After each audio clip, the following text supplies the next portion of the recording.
पापा आ जाइए, नाश्ता रेडी है। अरे वाह, वैसे आज नाश्ता किसने बनाया है? हर्ष बाबा ने ही बनाया है साहब। मैंने कितनी बार बोला लेकिन हर्ष बाबा मानते कहाँ हैं।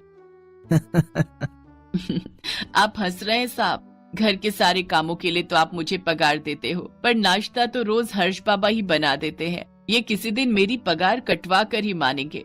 कांता काकी, कोई आपकी पगार नहीं काटेगा, वो तो मैं बस ऐसे ही। क्या ऐसे ही बाबा? मेरे हाथ का खाना आपको अच्छा नहीं लगता है क्या? ना ना कांता काकी, वैसी बात नहीं है। बस जब मैं किचन में नाश्ता बनाता हूँ ना, तो ऐसा लगता है जैसे माँ मेरे साथ खड़ी हुई है और वो मुझे बता रही है कि नमक कितना डालना है, पराठे कितने सेकने, बस इसलिए मुझे वो सब करना अच्छा लगता है। हर्ष की बात सुनकर सब एकदम खामोश हो गए। दरअसल हर्ष जब 10वीं क्लास में था तभी उसकी माँ राधा का निधन हो गया था। हर्ष अपनी माँ के साथ रोज किचन में नाश्ता बनाने में उनकी मदद करता था। सेठ मोतीलाल और हर्ष को यूं दुखी देखकर कांता ने कहा, पता नहीं वो कौन सी भाग्यवान लड़की होगी जिसकी शादी अपने हर्ष बाबा से होगी। अरे एकदम हीरा है अपने हर्ष बाबा तो। हाँ कांता काकी, ऐसा है क्या? तो एक काम करो ना, आप ही मुझसे शादी कर लो। हर्ष की बात सुनकर सेठ मोतीलाल और कांता की हंसी छूट गई। हर्ष था ही ऐसा, बहुत ही संस्कारी, आज्ञाकारी और हंसमुख। सेठ मोतीलाल को अपने बेटे पर बड़ा गर्व था।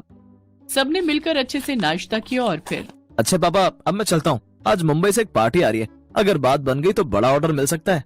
तुमने हमें कभी निराश किया है क्या जो आज करोगे? खूब तरक्की करो मेरे बच्चे।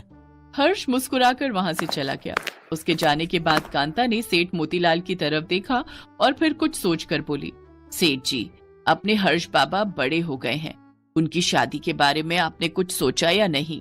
हाँ कांता, बस उसी के बारे में सोचता रहता हूँ। अरे आपको क्या सोचना, करोड़पति बाप का इकलौता बेटा, संस्कारी है, आज्ञाकारी है और सबसे बड़ी बात, कितना प्यार करता है वो सबको।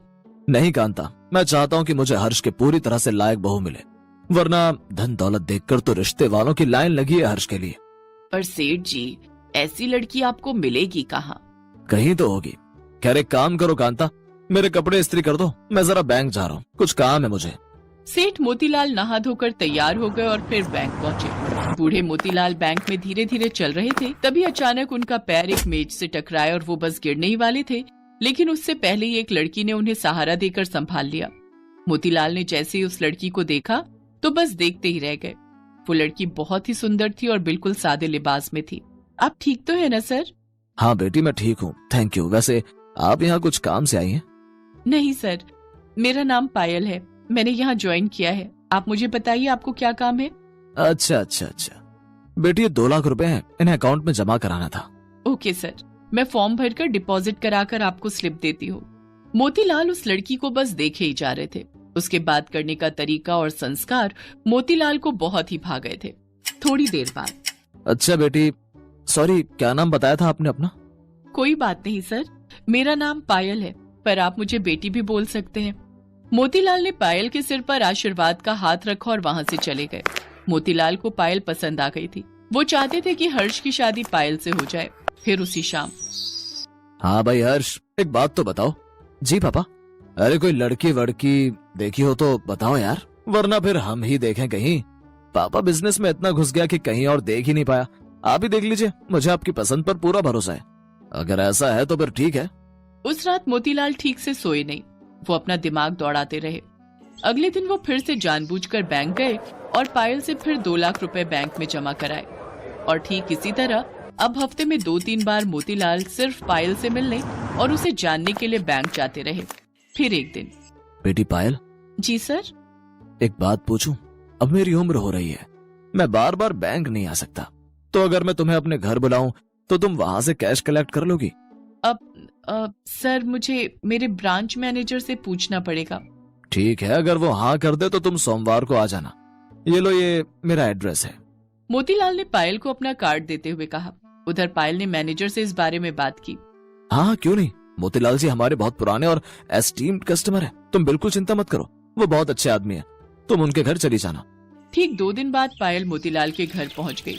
उसे आता देख कांता फौरन जाकर छुप गई और उसने जानबूझकर घर का दरवाजा खुला छोड़ दिया। उधर मोतीलाल सोफे पर बेहोश पड़े थे। जैसे ही पायल ने मोतीलाल को बेहोश देखा वो घबरा गई, पर तभी उसकी नजर सोफे के बगल में रखे ढेर सारे कैश पर गई। हे भगवान, अब मैं क्या करूं? सर को मदद की जरूरत है और ये इतना सारा कैश यहाँ ऐसे ही रखा है। क्या करूं अब? कोई है? कोई मदद करो प्लीज, सर की जान खतरे में है। कोई है क्या? इत्तेफाक से वहां अचानक हर्ष आ गया और पायल को देखकर चौंक गया। आप कौन है? वो छोड़िए, इन्हें देखिए। अपने पापा को बेहोश देखकर हर्ष भी परेशान हो गया और फिर पापा, पापा आंखें खोलिए पापा, मुझे इन्हें हॉस्पिटल ले जाना होगा। आप प्लीज मेरी हेल्प कीजिए इन्हें उठाने में। जी, पर पहले आप ये पैसे पकड़िए, ये आपके पापा के सोफे के बगल में रखे हुए थे। पायल ने सारे पैसे हर्ष को थमा दिए और ये देखते ही मोतीलाल उठ खड़े हुए और तभी किचन से कांता भी बाहर निकल आई। क्यों, कहा था ना कांता कि पायल सबसे अलग है। मैं कुछ समझी नहीं सर। पायल इससे पहले कुछ और कहती, उससे पहले ही कांता बोल पड़ी। पायल बिटिया, सेठ जी तुम्हारी बहुत तारीफ कर रहे थे। मेरे ही कहने पर उन्होंने तुम्हारी परीक्षा ली। सच में मानना पड़ेगा, तुम जितनी सुंदर हो उतनी ही समझदार भी हो। हमारे हर्ष बाबा के लिए हर तरह लायक हो तुम। ये सुनकर पायल ने हर्ष को देखा और मुस्कुराकर वहां से चली गई। फिर अगले दिन पायल के घर पर, हम बहुत गरीब लोग हैं सेठ जी, पायल के अलावा हमारे पास आपको देने के लिए कुछ नहीं है। देखिए भाई साहब, हमें पायल के सिवाय और कुछ चाहिए भी नहीं, आप उसका कन्यादान कर दीजिए, यही हम पर उपकार है। पर्दे की ओट में खड़ी पायल ये सुनकर खुश हो रही थी और सोफे पर बैठा हर्ष का चेहरा भी खिला हुआ था और दरवाजे पर कान लगाए मोहल्ले के लोग ये देखकर हैरान थे कि आखिर एक गरीब के घर इतने अमीर घर का रिश्ता आया कैसे।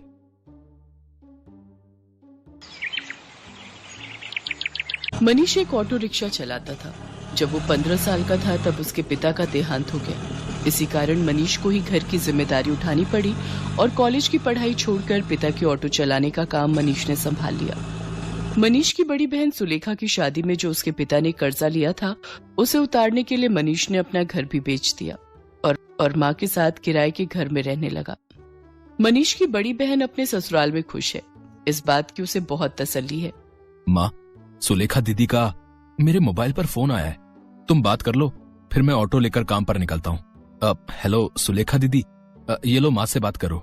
हाँ बेटी, अपना ध्यान रखा कर, खूब खाया पिया कर, इससे बच्चे की सेहत पर अच्छा असर होगा। अब बस यही इच्छा है कि जल्दी से मैं नानी बन जाऊं और मनीष मामा।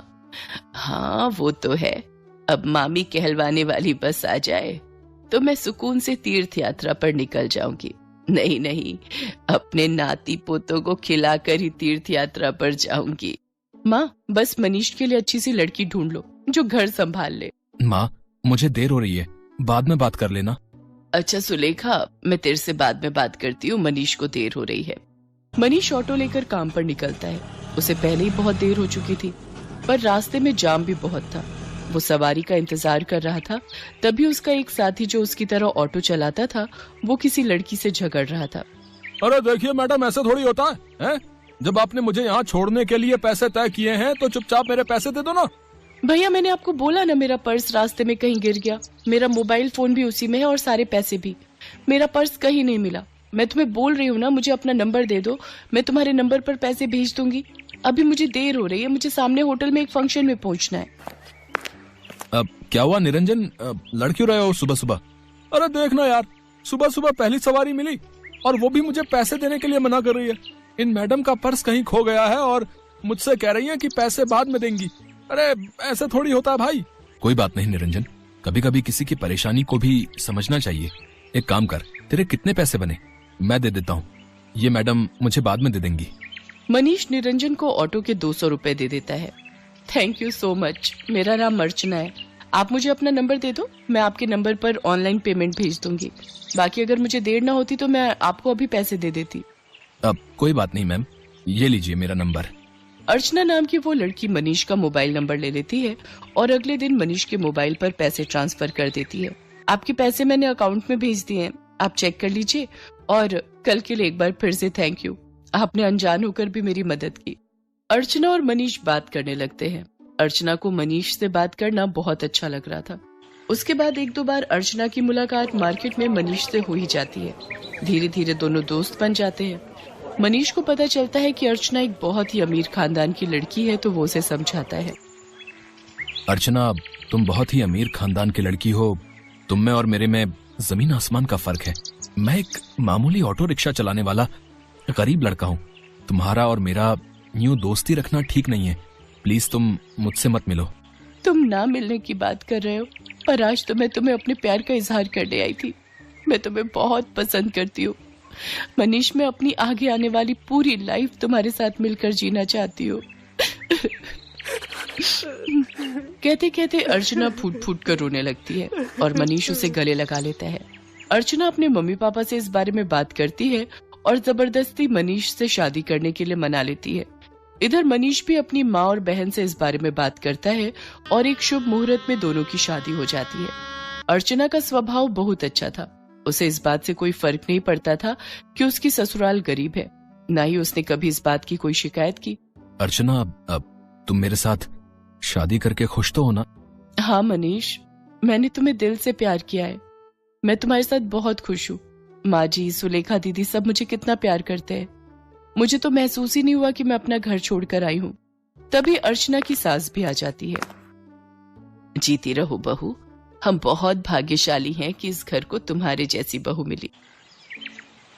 अर्चना भाभी, ये देखो, मैं आपके लिए नई साड़ी लाई हूँ। आज आप शाम को कीर्तन में यही पहनना। सुलेखा दीदी, ये साड़ी तो बहुत सुंदर है, ठीक है, पर एक शर्त पर। आज आप मुझे खुद तैयार करोगे, प्रॉमिस? अर्चना की बातें सुनकर सुलेखा की आंखों में आंसू आ जाते हैं। उसने कभी सोचा ही नहीं था कि उसे इतनी प्यारी भाभी से इतना प्यार और सम्मान मिलेगा। सचमुच कुछ ही दिनों में अर्चना ने सबके दिल में एक अलग जगह बना ली। अब तो अर्चना के बिना कोई भी नहीं रहता था। सुलेखा के बेटा पैदा होता है। इधर अर्चना भी गर्भवती हो जाती है। अर्चना के माँ बनने के बारे में जब उसके मम्मी पापा को पता चलता है तो वो उसे मिलने के लिए उसके ससुराल आते हैं। पर अर्चना का घर देखकर दोनों ही मुंह बनाने लगते हैं। अर्चना, तुम अपने मम्मी पापा के पास बैठो, रसोई से चाय और नाश्ता मैं ले आती हूँ। क्या बात है अर्चना, तुम इस हालत में भी घर के काम खुद ही करती हो? तुम्हारे घर में कोई नौकर चाकर नहीं है क्या? कैसी बातें करती हो ललिता तुम जानती भी हो तुम्हारी बेटी किस घर में ब्याही है। यहाँ 2 वक्त की रोटी खाने के लिए भी सोचना पड़ता है। एक टाइम की सब्जी दूसरे टाइम खाते होंगे ये भला क्या नौकर चाकर रखेंगे? नहीं पापा, ऐसी कोई बात नहीं है। माँ जी और मनीष ने तो मुझे कई बार कहा है कि मैं घर में कोई काम वाली रख लूं, पर पूरा दिन मैं घर पर होती हूँ, मेरा भी मन नहीं लगता। और फिर मैं तो कुछ भी नहीं करती, सारा काम माँ जी ही करती है, मुझे उठने ही नहीं देती। ये लीजिए चाय। अर्चना, तुम्हें ये समोसे बहुत पसंद है ना? मैं ये भी हलवाई से खरीद लाई हूँ, अपने मम्मी पापा को भी दो। नहीं, मैं ऑयली फूड कम खाती हूँ। और अर्चना, तुम भी ये सब मत खाया करो। तुम्हें इस टाइम में जूस, फ्रूट्स ये सब लेना चाहिए। बहन जी, आप तो समझदार हैं। ये समोसे वगैरह ये सब बहुत नुकसानदायक है। मम्मी, आप मेरी टेंशन मत लो, माँ जी मेरा पूरा ख्याल रखती है। वो मुझे समय पर जूस, फ्रूट, दूध, दही, सब्जियां और सब कुछ खाने के लिए देती है। तभी अर्चना की ननद सुलेखा भी आ जाती है। अर्चना भाभी, मैंने डॉक्टर से अपॉइंटमेंट ले लिया है। कल सुबह 11 बजे आपको मेरे साथ चलना है, तो आपका चेकअप हो जाएगा और बाकी जो इंजेक्शन वगैरह। सुलेखा, तुम्हारा कौन से हॉस्पिटल में बच्चा हुआ था जिस डॉक्टर के बारे में तुम बात कर रही हो? जी, वो बड़े बाजार में जो हॉस्पिटल है जहाँ डॉक्टर नेहा बैठती हैं, वो सस्ता बेकार सा हॉस्पिटल। अर्चना, तुम उस हॉस्पिटल में चेकअप के लिए जाओगी? तुम्हारा दिमाग तो ठीक है। अर्चना, तुम एक मामूली से हॉस्पिटल में चेकअप के लिए जाओगी? तुम चिंता मत करो, इन लोगों के पास अगर तुम्हारे इलाज के लिए पैसे नहीं है तो क्या हुआ, मैं तुम्हारे लिए इस शहर के सबसे बड़े नामी हॉस्पिटल में आज ही बात कर लेता हूँ। और तुम अभी के अभी अपना सामान पैक करो और हमारे साथ चलो। किसके घर? आपके घर पापा? मैं अभी अपना घर छोड़कर कहीं नहीं जा सकती। मुझे डॉक्टर नेहा, जो कि एक बहुत बड़ी और समझदार डॉक्टर है, उन्होंने सुलेखा दीदी की नॉर्मल डिलीवरी की है। उन्होंने मुझे पूरा रेस्ट करने के लिए बोला है। और शायद आपने ठीक से सुना नहीं, मुझे कल सुलेखा दीदी के साथ डॉक्टर के पास जाना है। आप थोड़ी देर और बैठेंगे या जा रहे हैं? क्योंकि अभी ना मनीष आने वाले हैं। वो शहर में एक नया रेस्टोरेंट खुला है, वहां पर मेरी फेवरेट आइसक्रीम मिलती है, तो आज मेरा वो खाने का प्लान है। तो हम सब डिनर के लिए जाने वाले हैं। अर्चना का ऐसा कोई प्लान नहीं था, ये उसकी सास और सुलेखा जानते थे। पर अर्चना अपने मम्मी पापा को एहसास दिलाना चाहती थी कि उसके ससुराल वालों का और अपमान ना ही करे तो उनके लिए बेहतर है। अर्चना के मम्मी पापा लज्जित हो जाते हैं और कुछ देर बाद वहां से चले जाते हैं। अर्चना की सास और ननद दोनों की आंखों में खुशी के आंसू थे। अर्चना अपनी सास और ननद के गले से लग जाती है।